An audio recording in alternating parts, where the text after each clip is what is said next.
this is Prince from Learn with Prince. I'm very excited to have you today. Today I'll be teaching you Adobe Xd. So we'll be getting started with Adobe Xd today.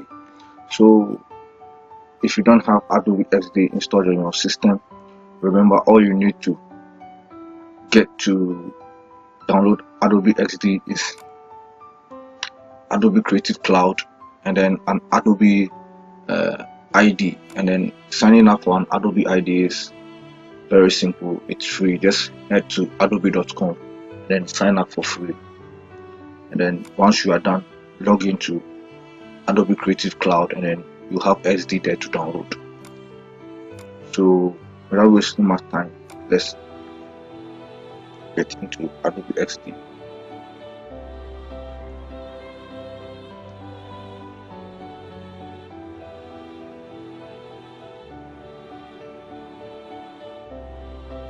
So Adobe Xd is a very small application. It's not small, relatively small, but it's lightweight compared to its other sibling programs like Photoshop, Illustrator, and After Effects, Premiere Pro. This is a very lightweight program which doesn't demand much. So this is your start page of Adobe Xd. So what really is Adobe Xd? So Adobe Xd, the XD stands for Experience Design, and this is used to create user interfaces to generate a greater experience, so much desired experience of a user. So when accomplishing tasks, you can have a pretty basic user interface which we can use to accomplish our tasks, but then we will not get that experience, will not be that excited. The aesthetics will not be there. Aesthetics wouldn't be there. So with Adobe Experience Design, we use the Adobe Experience Design, which is Adobe Xd, to design the user interface and then prototype it to know how well the app or the website we are building or designing will look like in production, right? So here is your start page. You have your add-ons, and then your home, your computer. So what the add-ons, I'm going to touch on the add-ons. The add-ons contains UI kits which are available for download. Some are available for download, and then some plugins which will make designing in XD quite simple and much easier. And then you have your recent files here, and then what these are dimension presets. So depending on what application you are building, what application you are designing for, you can have sizes, all different sizes here, different dimensions preset for you, right?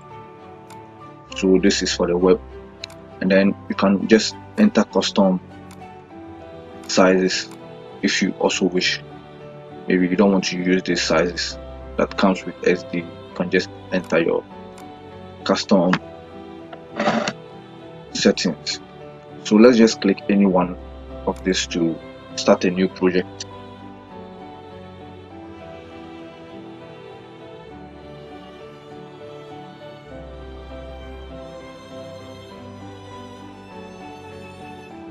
So I just want to take this opportunity to apologize to you if you are not having the best of sounds, because I'm not using the microphone. I'm just using the laptop's real views, what do you call it, the inbuilt microphone.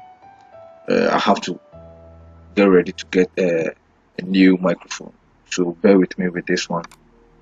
So what we are going to learn now is how to use XD.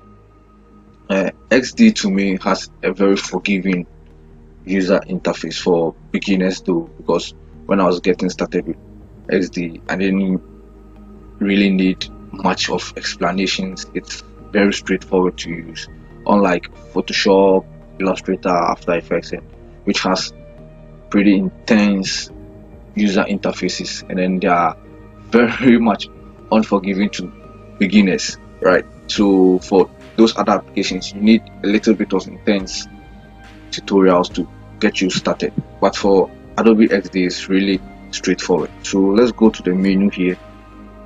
So you have new, which is Control N, the shortcut, which is used to create a new document, and then you have Control O, which is open, which is used to open any project you want to work on, and then you have recent, open recent. So this is where the recent document that you work with goes, right? So you can clear it or you can just leave it and then click any of them that you want to work with without having to go here and then search for it on, browse for it on your computer. And then here you can get UI kits online, right? So if you have internet, you can try it out, download UI kits and then use them in your design when you are comfortable to use them. And then you have CC library. So this CC library, when you have an Adobe ID and then you log into the creative suite that I taught you here, that I showed you, you have the libraries available to you, so you can save colors, fonts, and any assets that you want to use, and then have them available to you on any device that you are logged onto with your account, with your Adobe ID. So it will be easy to work with your assets in your library, right? And then you can share it with your teammates and other friends. And then you have save, which is Control S, which is pretty basic if you've used computers. And then you have save as, Shift Control S. And then you have spell check. I really don't use this one. And then you have export. I'm not going to get much into this one though, so let's wait till we design something and then we'll see how this one actually works. And then we have import, which is used to import files into your current project. And then you have share, you have manage public links, and then plugins. So these are the plugins I was talking about in the add-on section. So these are the plugins that I have, that I use. I've not tried most of them yet. What I did try was this one, which it's pretty awesome. It just, what it does is that it goes to the internet and then search for images for me without me having to go to the browser and then go and search images, right? So I'll tell it what kind of image I want, and to just go to the browser, to the internet, search for the image and then download it and then insert it into my current project, which is pretty handy. And then you have help and anything else. So moving on, these are your tools, right, that comes with Xd. They are available tools that you can use in your design. They are really important that you know all of them. Unlike other Adobe products like Photoshop, I use Photoshop a lot, so I will mention Photoshop throughout this video tutorial. So unlike Photoshop, you have a lot of tools available to you, but for Xd it comes with just this few tools, and they are awesome because this is a simple application, so you don't have to add a lot of features to bombard it, right? So here you have your select tool. So when you hover over it, you realize on the tooltip the shortcut is V, right? So what this tool is used for is to select objects on your design, on your artboard, sorry, and then move them around, position them on your artwork as you want. So say we have a square here, we have a rectangle, we have another rectangle. You can just use our move tool to select any of them, then move them, position them as to where we want them to be on our user interface, right? So that is pretty much what you use the select to do, right? So next we have your rectangle, which is R on the keyboard. Shortcut for it is R. So this is used to create box. So you used to create rectangles, any form of boxes that you need on your design, right? And then you can use to create a square. So as you know, a square is a figure that has all the four sides equal. So to make a square, you just hold down shift and then click and drag, right, to create your square, right? And then you can also do the same thing by holding down shift, right, but this time holding down alt as well, and then you can see it scales or draws the square from the center, right, not from the top left corner. This time it draws it from the center. You can tell the difference. When I hold down shift alone, it draws from the top left corner, right? But when I hold shift alt, it draws from the center of the square, right? So let's delete this one. And then you have this, which is ellipse, shortcut E. So it's pretty much the same thing as the square, the rectangle, sorry, but this time you are creating circles, different types of circles. And then to create a perfect circle, you hold down shift, it draws from the top left corner. If you want to draw from the center, you hold down shift and then alt, and then you can see drawing from the center. And then you have your line, right, which is L. So you can draw lines in any directions, right? And then to draw a straight line, you just hold shift, then draw your line to any place you want. So you can draw from left to right, right to left, or top to bottom, or bottom to the top. And then you can still holding down shift, and then you can draw a 45-degree angle line, holding down shift and then drawing this way. So this time we are not drawing left to right, so we are just moving diagonally a little bit, right, to create this shape. So we can move it into our artboard. So that is your line 2. Then you have your pen, which is P, but in Photoshop and then Illustrator, this is usually called the pen tool. I don't know why they changed the name in XD, but I usually call it the pen tool. So if you hear me saying the pen tool, you just know that it's the pen. So use the shortcut P to get it. So what this does is to allow you to create free-flowing shapes, right? Unique shapes, different shapes that doesn't come with Illustrator, XD. So you can see this one's is just constrained, right? This circle, I don't have control over where the lines go, right? Except I get into it and then tweak it. But for the pen tool, I have control of where the line moves, right? So now that we have all these lines, let me just delete everything and then work the pen tool for you. Explain the pen tool a little bit more for you to understand. So as I said, use the pen tool to create shapes around. But you can see this shape is in straight line and then hard edged corners, right? So say we want to create a more organic shape with curves.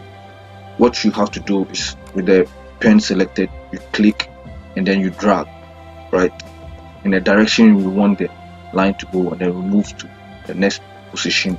Click and drag, click, drag, click, drag, click, drag, and then we close it off, right? So explaining this further, these are called your anchor points, right? These dots, they are called your anchor points. And then for every anchor point in the curved line, the anchor point should have handles. These are called your handles. So these handles indicate how the curve looks like and then where the line should go through. So when I hold this and then move it around, you can see how the line is being manipulated, right? So I can select the next one, then manipulate the line, right? This one, manipulate the line, right? So say we can't see the anchor points anymore, what we would do is just to double click the shape, and then the anchor points will be available to us to tweak, right? So let's move these ones across, and then what you have, let me delete this one. So you have your text with the shortcut T. So what this does is to allow you to input text onto your screen, onto your artboard, so you can add any text, right? Then there's another way to use the text. So say you want to add a paragraph, you can just click and then drag, so it will give us a box, right? Let me just open Microsoft Office. Just need some dummy text from Microsoft Office to give you an example of what I mean. So creating a paragraph.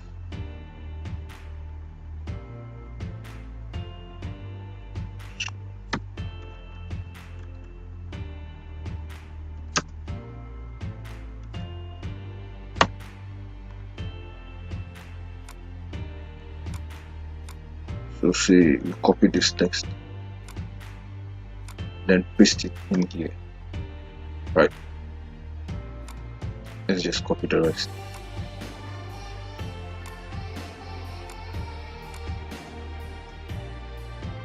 So you can see the text is more than the border that I specified. So when I click out of this one, this remaining text shouldn't be visible, right? All this block of text shouldn't be visible, but that is not what we want. We want all our text to be visible. So these are the handles that you use to adjust the boundaries, right? So when I click here, you can see my text are now becoming visible, right?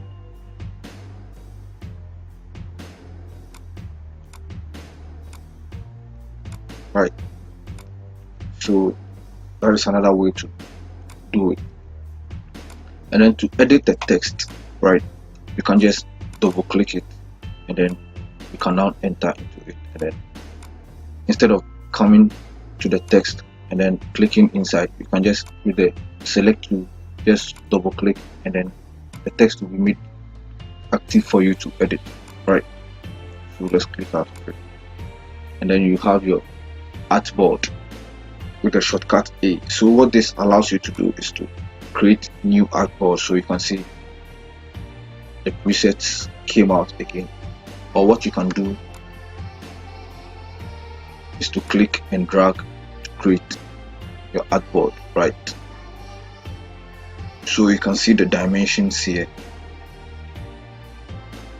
but most of the time you may not need this maybe you have a predefined dimensions that you are going to use, and then you have your zoom, right, to select a portion to zoom in that you want to work on, right. Then you can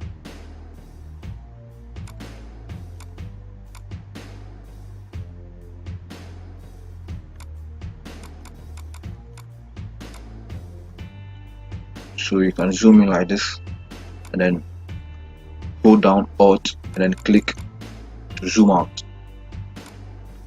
So zoom in, then you can zoom out. Or what you can also do is that you can hold down Alt and then on your mouse scroll up and down to zoom in and out, right. So you can hold down Alt and then scroll your mouse to zoom in and out, so you don't really need the zoom to go in and out. So with that said, we are basically done with the tools, right. We are done with the tools. Let's get into this last tool, and then these are your assets. So when you are working in Xd allows you to create assets, global assets, right. So you can add colors, character styles, and then symbols. So how this becomes useful is that you don't have to always keep repeating the same things that you are doing, right. You can just add character styles to paragraphs, headings, and other stuff. So when I'm designing in my artwork, say I have another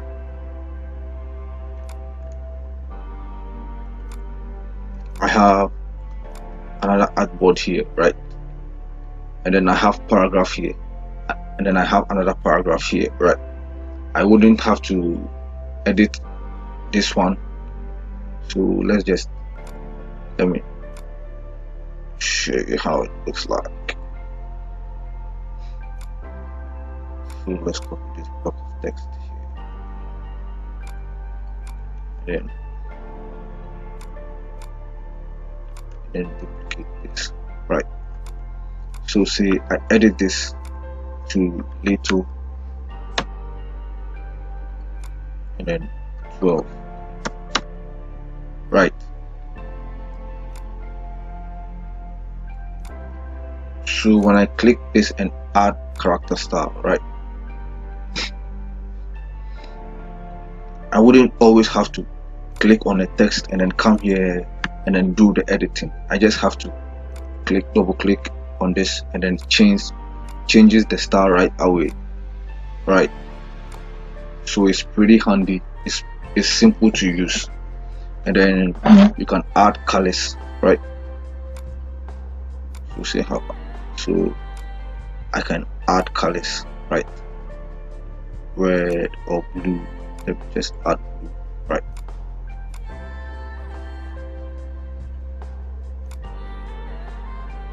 So I can add color here. Let me just add the color, right. So when I click on this and then click the color, it should change the color for me. So I have predefined global colors here that I want to use across my projects, so I don't always have to go into the fill color to select a new color, which may not even be the same color I'm choosing, right. So I can just define my color palette here and then use them across my project, right. And then you can add symbols. So like this, I can add this as a symbol, right.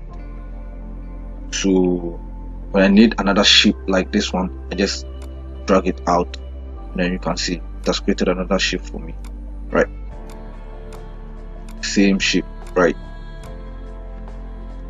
So let's click them, and then you have your layers. So because there's nothing selected, it's showing me my artboard, right.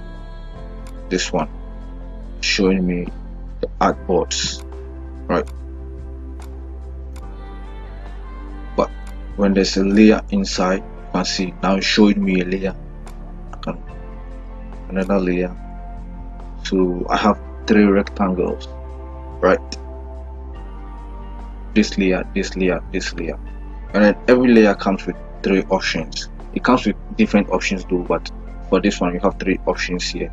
So you have your mark for batch export, which I don't normally use. You have your lock, which means if I lock it, right, I wouldn't be able to select it anymore, right? So maybe I've positioned it somewhere that I don't want it to move, so what I'll do is to lock it, and then I wouldn't be able to move it, select it or move it, right? So I can select other ones and move them.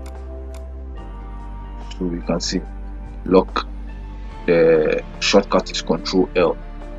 So you can see I can select it though, but I can't move it, right? So to unlock it, I can just click on this lock button here to unlock it, or Control L to reverse it, right? And then with this one you have visibility, right? So for the visibility,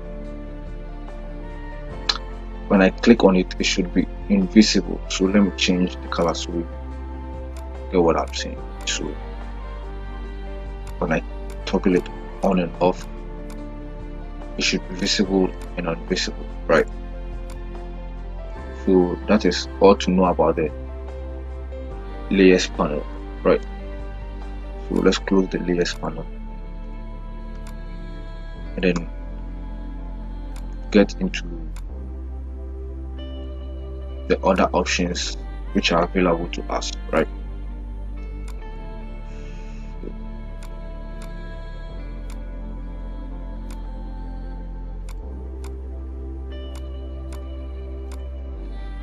So you have options here, different options. So go through these options. So this is your alignment option, right? So what this alignment options allows you to do is to snap your object to an absolute position on your artboard. So it comes with 8 options, right, depending on which one is active at which moment. So you can see when we have nothing selected, it is inactive, we can't use it. It has been grayed out, right? But if we select it, you can see we have 6 options available to us, and then this one is grayed out, this one is also grayed out. So I'll show you situations where this will be enabled and we can use it, and this also is enabled and then you can use it, right? So let's just go through this 6 for now.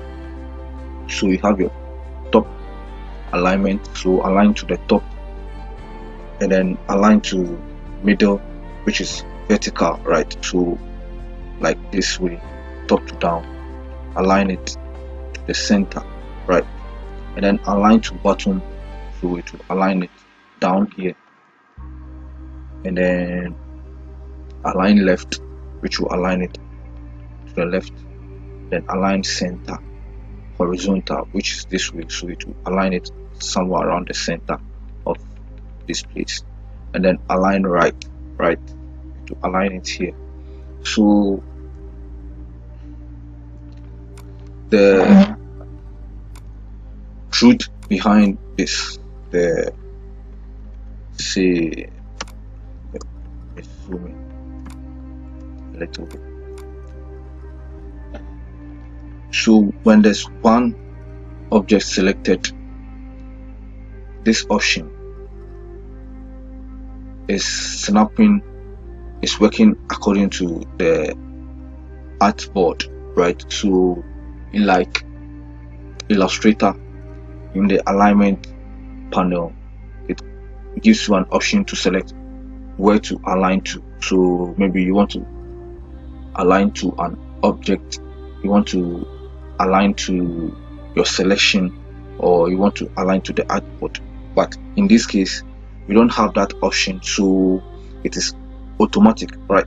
So when you have one object selected, you align to the artboard, right? So when I click align top, you can see it has been aligned to the top.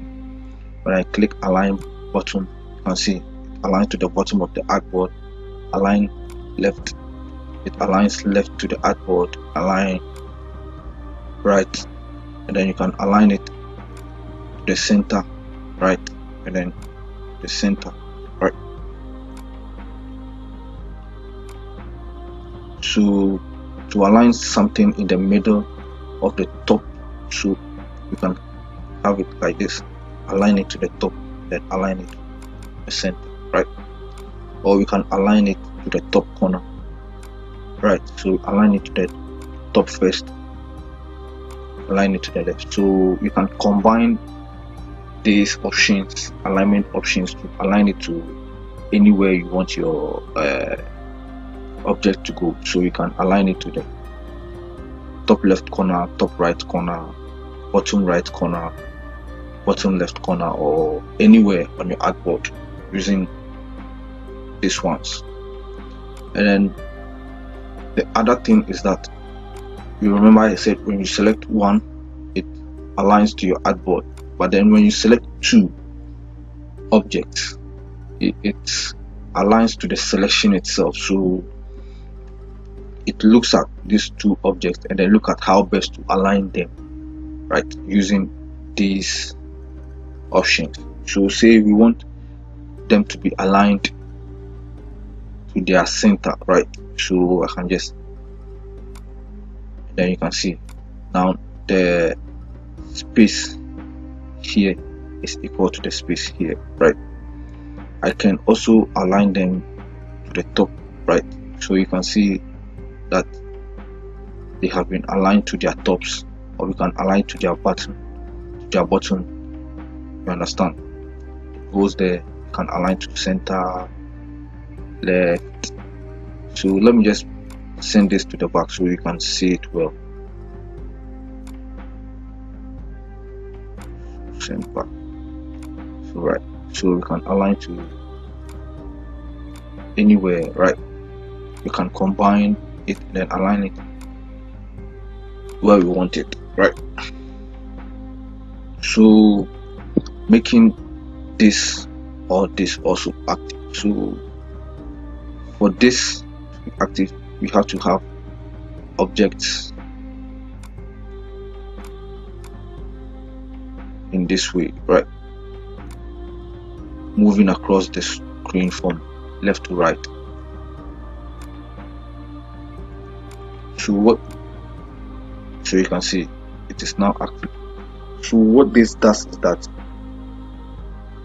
it aligns these four objects in a way that the spaces between will become equal. So it distributes the spaces between equal. So when I click on it, you can see the space here is the same as this place and then that place. Same thing applies to when it's going downwards right. So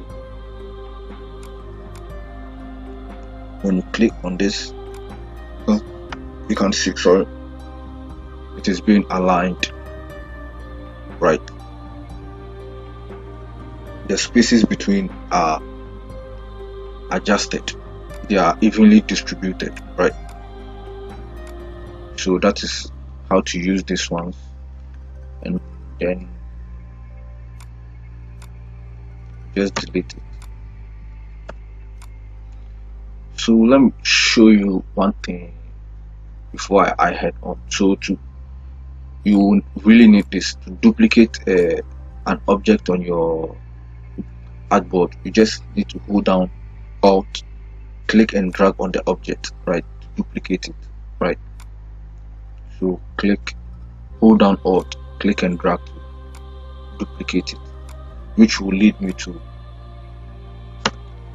the next thing.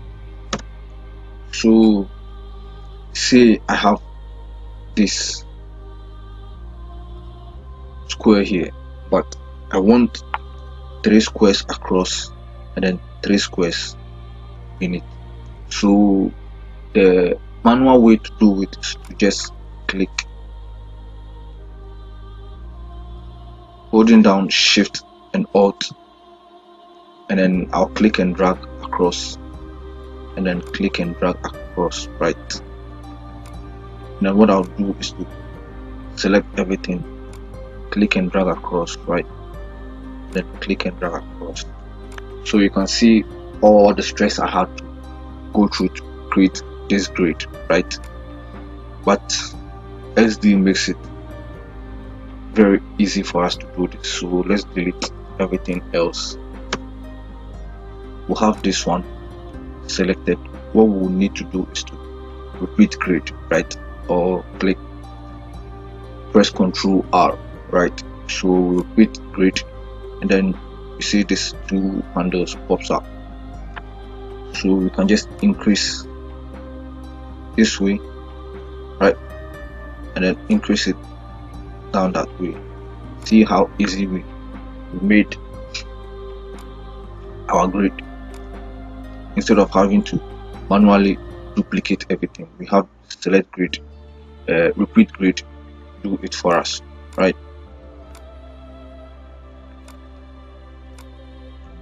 So with that said, we can delete it, then just draw a new shape, right?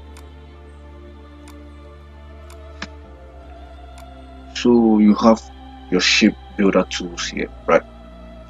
So this shape builder, what it's used to do is to build shapes. So you want to build more complex shapes in Xd, you use your shape builder tool to build these shapes. So say I have two objects, right, that I want to merge together. I want to merge this and this together. So say they are this way. Selecting both of them, I can just click add, or the shortcut Ctrl Alt U, but I find the clicking more convenient because I can't keep every shortcut in my head. So when I just click add, you can see now they are added. The circle has been added to the box, and then say we have another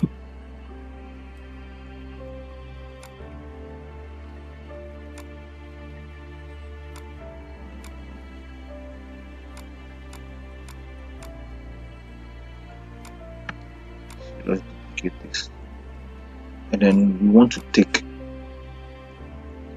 this shape from this place to create maybe an L or something. So what we'll do is to select both of them, click extrude. So what extrude does is that you can see this is in the foreground. Let me change the color so you can see it very well. So you can see this is in front of this blue box is in front of this red box, right? So when I click highlight this, then click subtract, sorry, the tool is called, the option is called subtract. So what this does is that it takes the object in front from the object behind, right? So when I highlight it and I click it, you can see now the blue box has been taken away from the red box, right? And then it creates this unique L shape. And then let's do another one.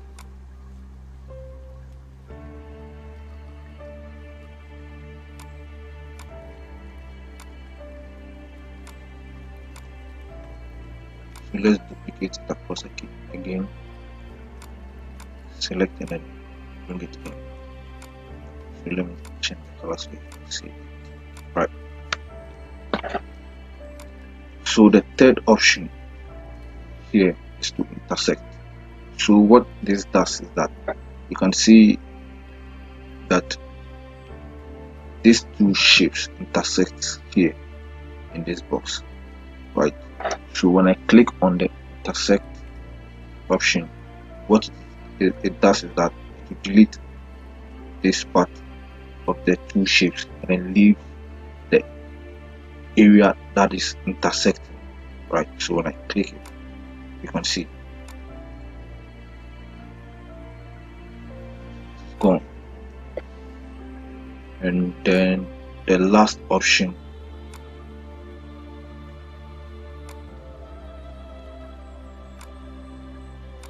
so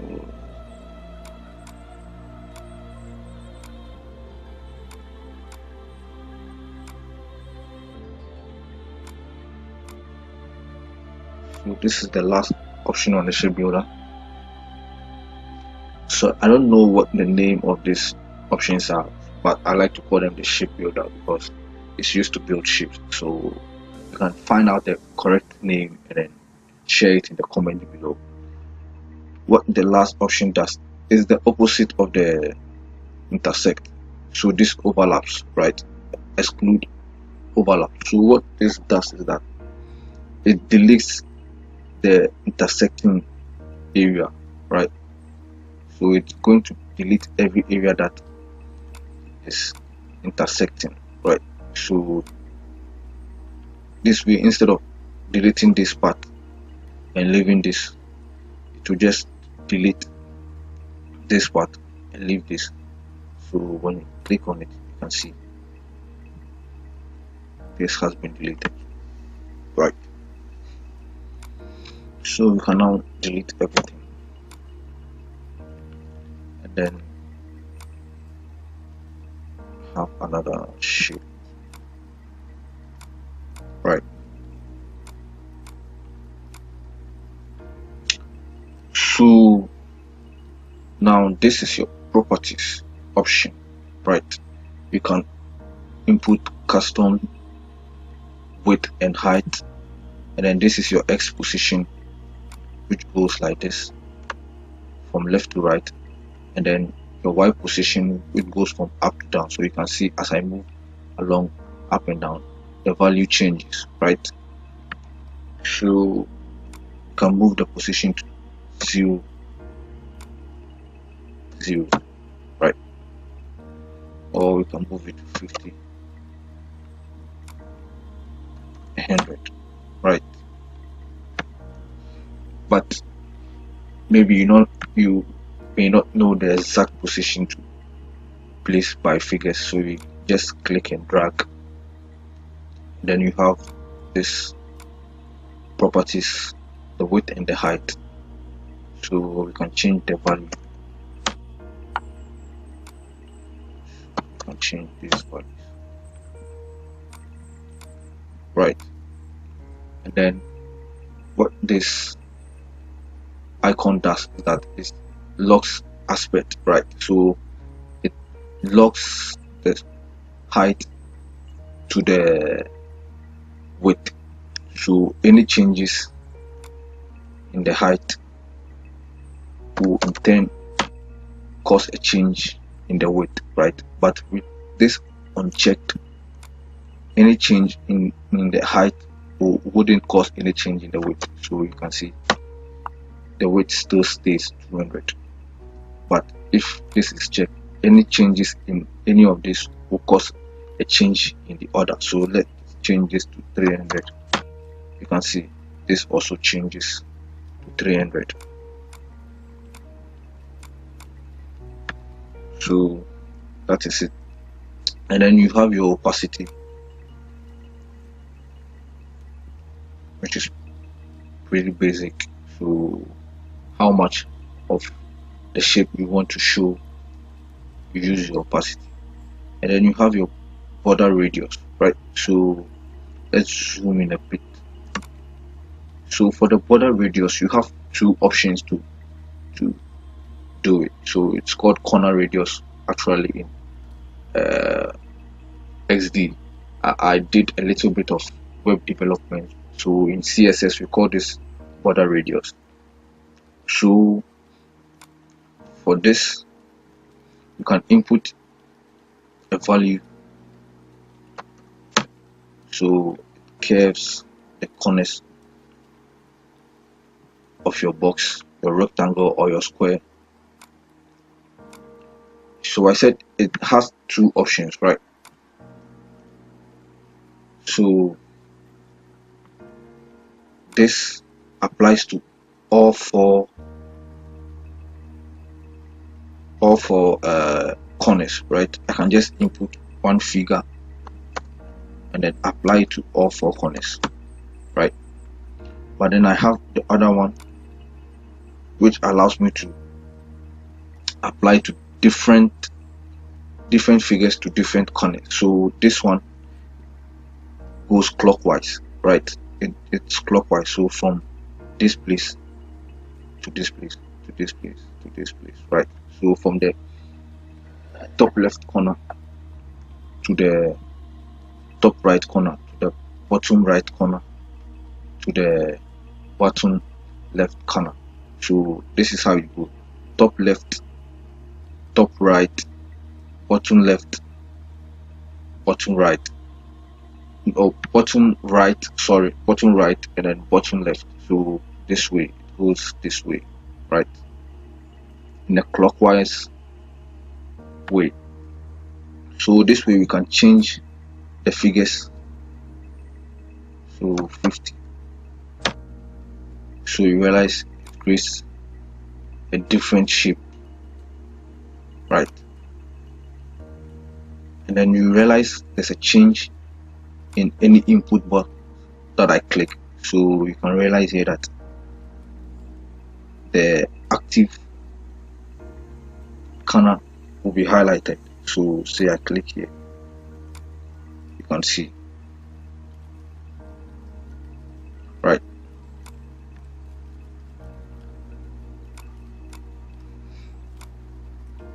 And then you can go back, add, or you can make it 0. So what other options can you use to do the same thing? So you realize when you select the object, you have these things that are inside the object. So they can be used to also insert border radius, the corner radius we want. By just clicking and dragging, you can just insert the corner radius, right? Instead of going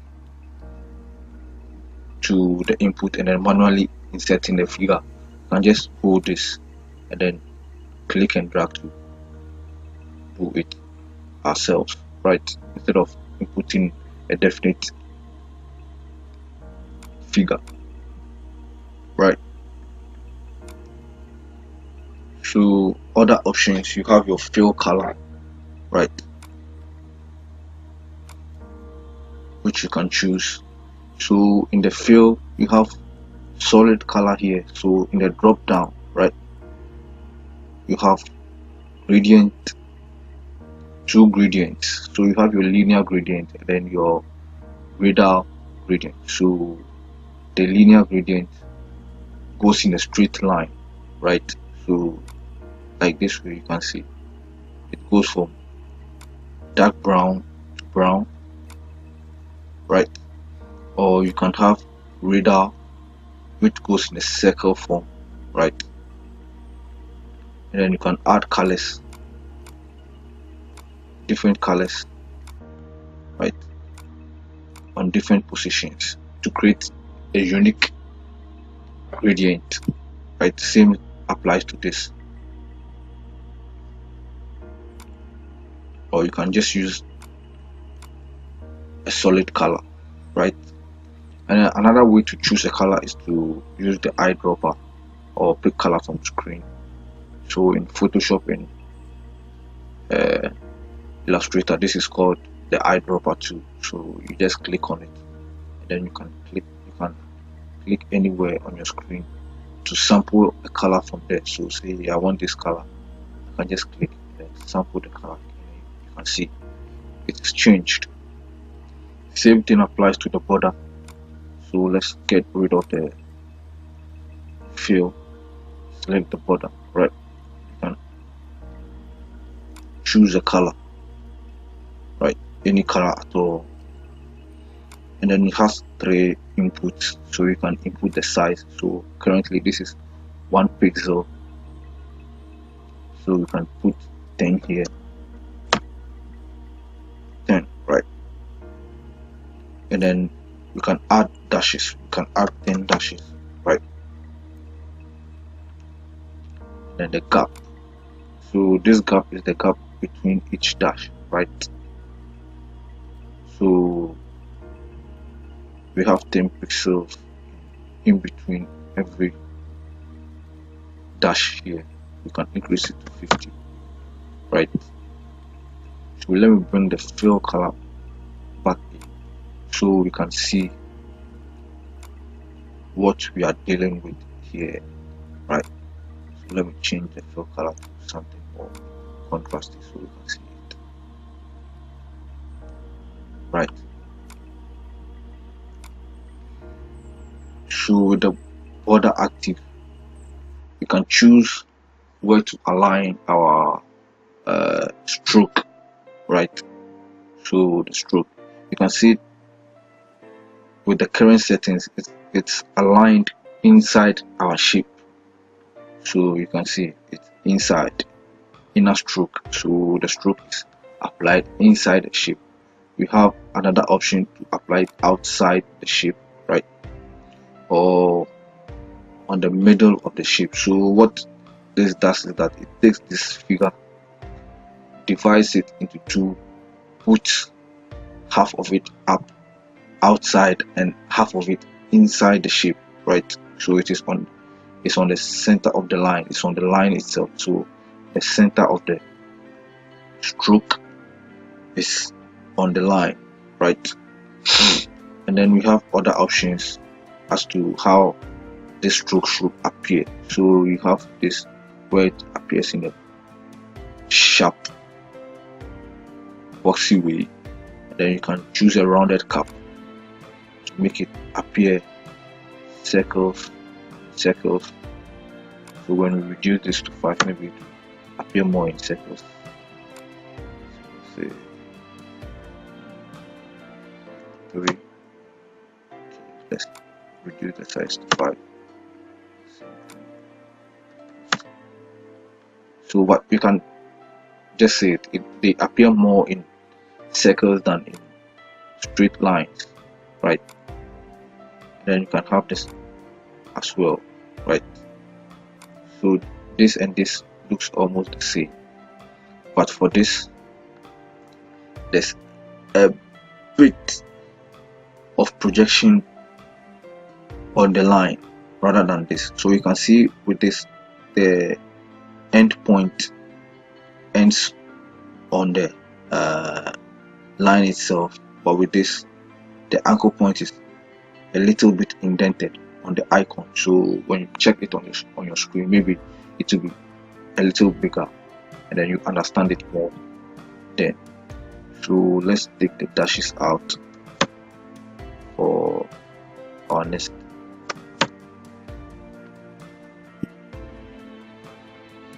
So you can see we've curved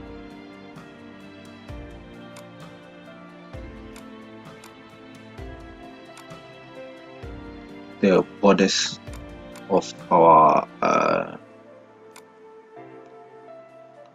shape. So we can use this to curve it, but this is as a result of the border radius that we've added. So say we don't want to use the border radius, we can just use these options to change how the corners of our shape looks like. So for this one, it's meter join, which means it's in the sharp square form, or we can have it a little rounded so you can see how it looks now, just like when we added the border radius. Or we can have it trimmed off so you can see it's little trimmed off, right? So enough of that. We have shadows, and then on the shadows you can click and then choose the opacity of your shadow, right? You can choose any color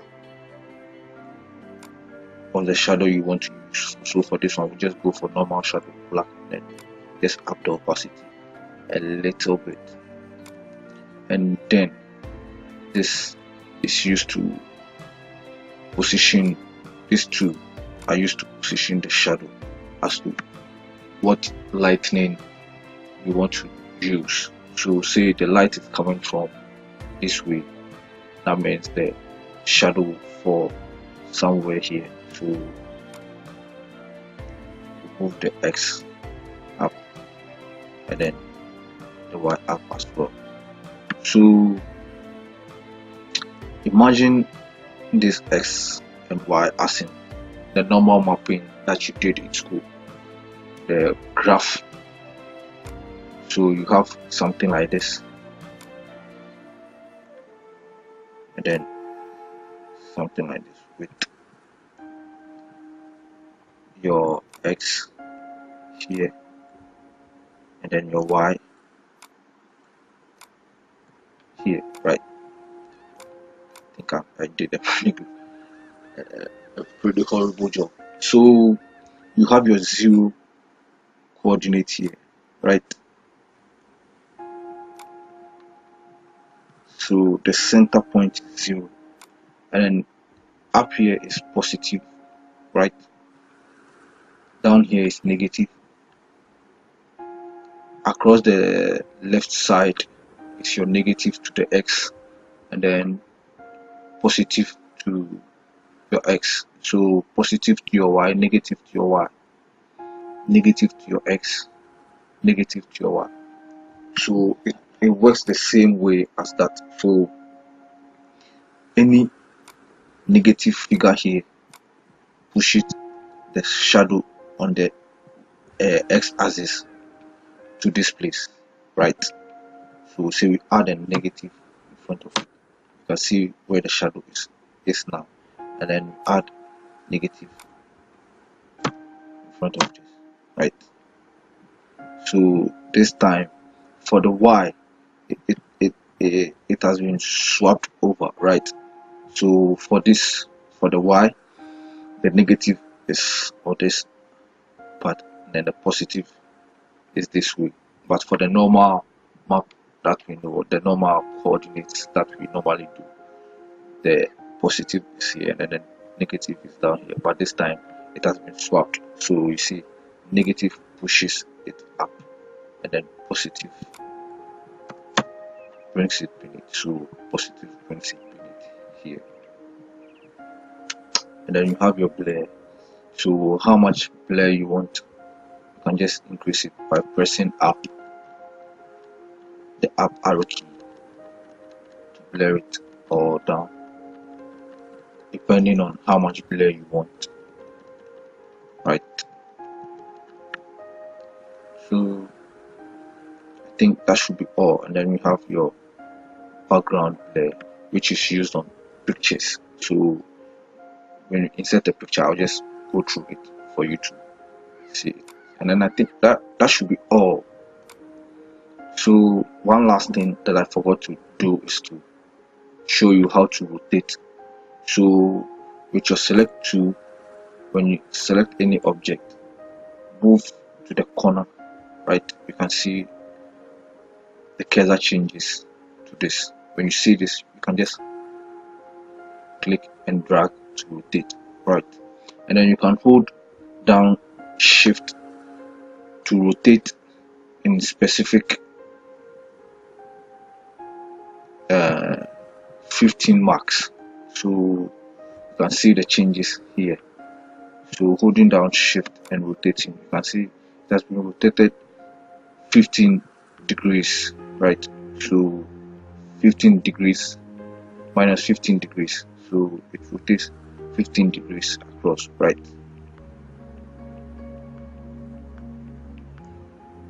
Or you can just do it freely, right?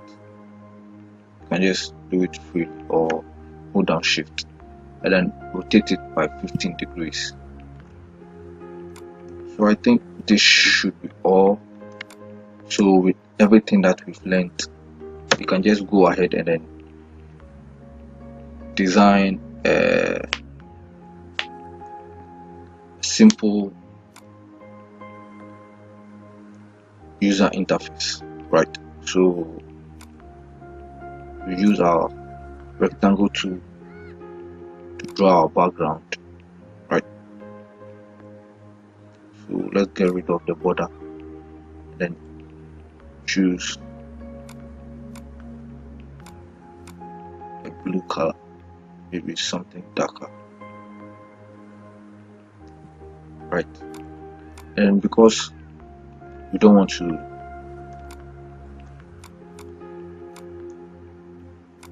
be interfering with the background, just right click and then lock, or Control L to lock it, so we can move it across. And then we use the same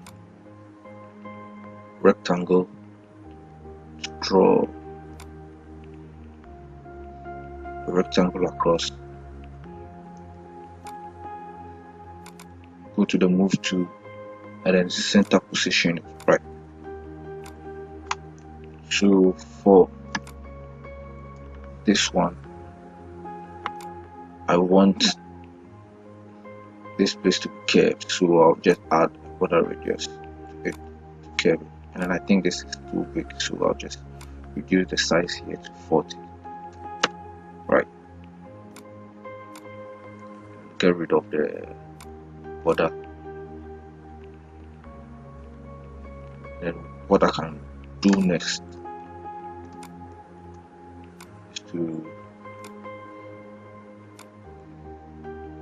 add shadows, right? A little bit of shadow to it. So I just increase. Let me zoom in a little bit. Increase the shadows a little bit, the opacity a little bit, and I think that will be all. And then, so let's bring this down to 250. 250 is way too small. 260 is okay. And we'll align it to the center. Then the text will just add username.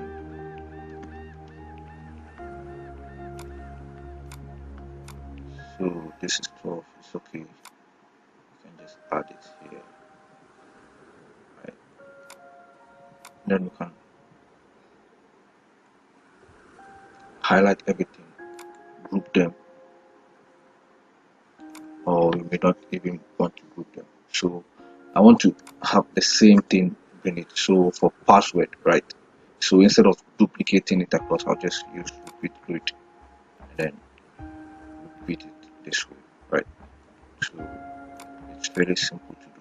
I think I'm just making a mess of little things. So that is it. So I'll change, I'll double click and change it to password. And one thing I forgot to teach you is the paragraph alignment, right? So let me just go through it real quick. So I'll just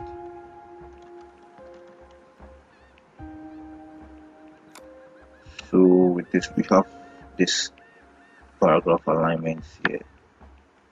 So we can choose left align, center, or left or right. Sorry, right align.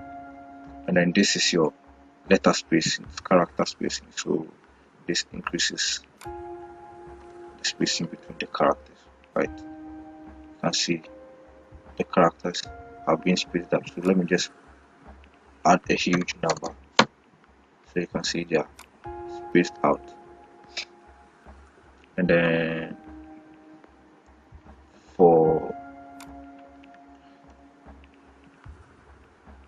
a huge paragraph, which is not just one line, let me add this.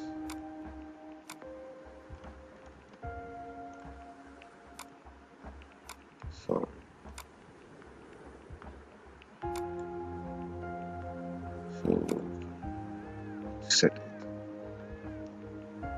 and then bring this back to 0. Sorry, bring this back to 0, right? And then this is the line height, right? Line spacing. Again, in CSS we call this the line height. That's why I'm calling it the line height.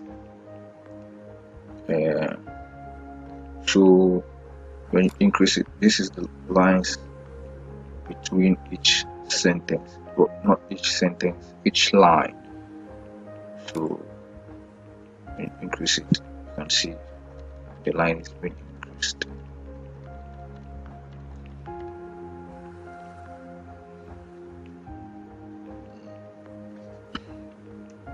Then that is all for now. And then this is, I think, underline. Yeah, so to underline something. I've not really used this, so I don't know what it does much though, so I'm just ignoring it for now.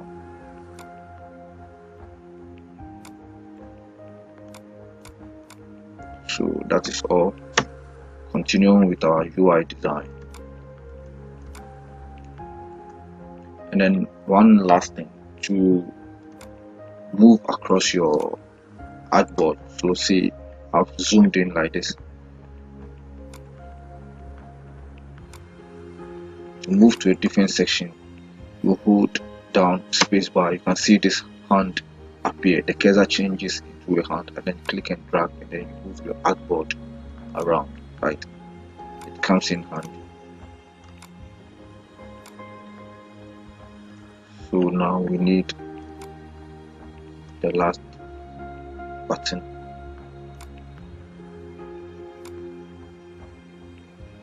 Need the last button. I'll use this to 40.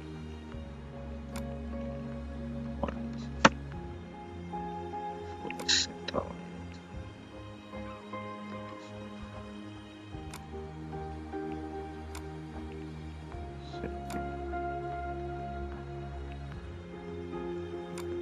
Now we can just reduce the width to like 100 and align it to the center.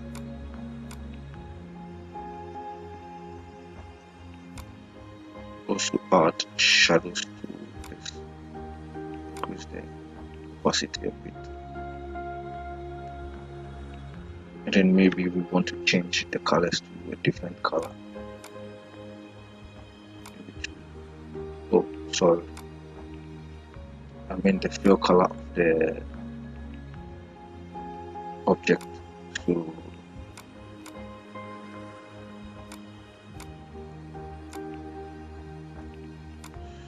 say we want to change it, maybe something like this,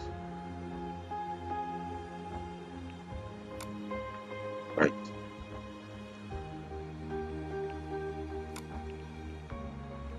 Let's change this a little.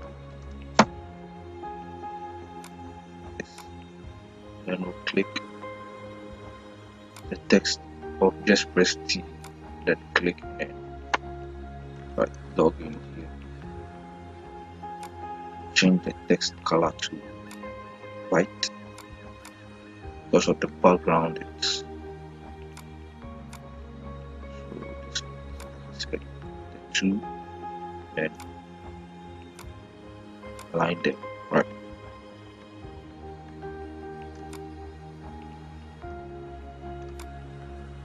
So we can add another text to show the name of the app we are building. So just write text.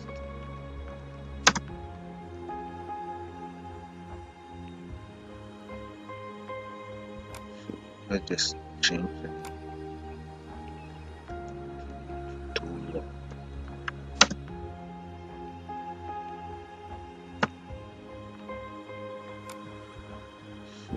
again, you may not want to do this, so you just use your assets to define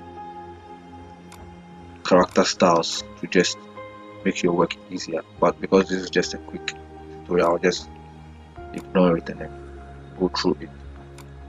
So we'll choose heavy, and then you can just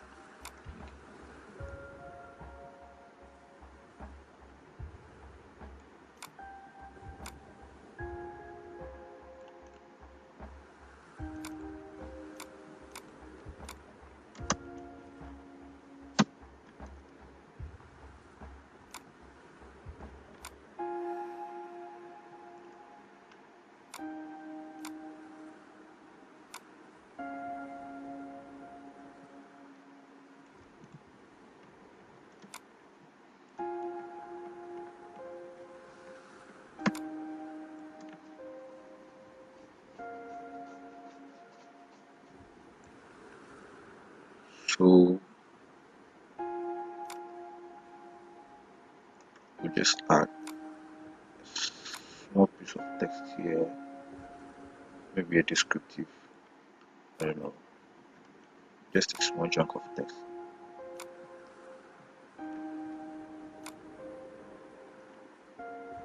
and then we want it center aligned,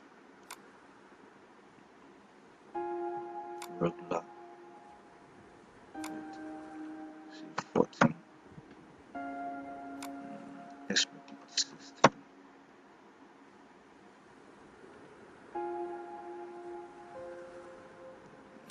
let's change this to light, right? And I realize the text is too much, so I'm just going to delete a few more, and just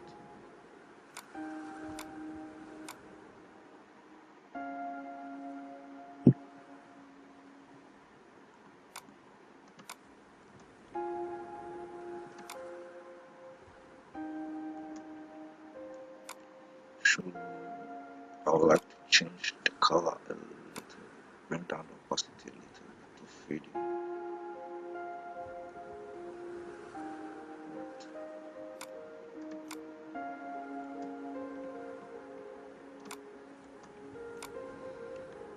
So bring it down a little to fit into the center. Right. So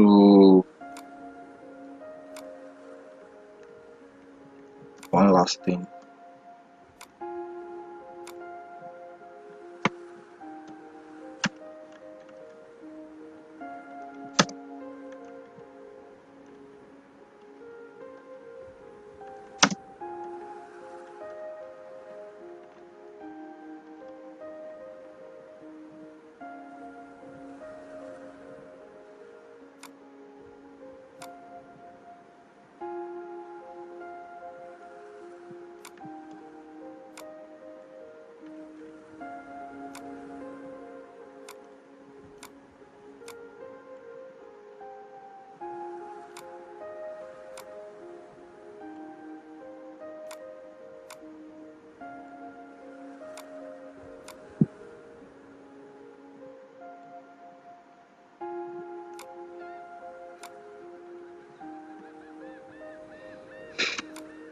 So this is it. So this is the test app that we designed. I know this is not much, but this is just to get you started with Adobe Xd and how to use it to design more sophisticated UI. So thanks for watching. If you enjoyed the video, click the like button, then subscribe to my channel, and then click on the little notification icon to get notified when I add new video tutorials. I'll be doing a lot of tutorials, and then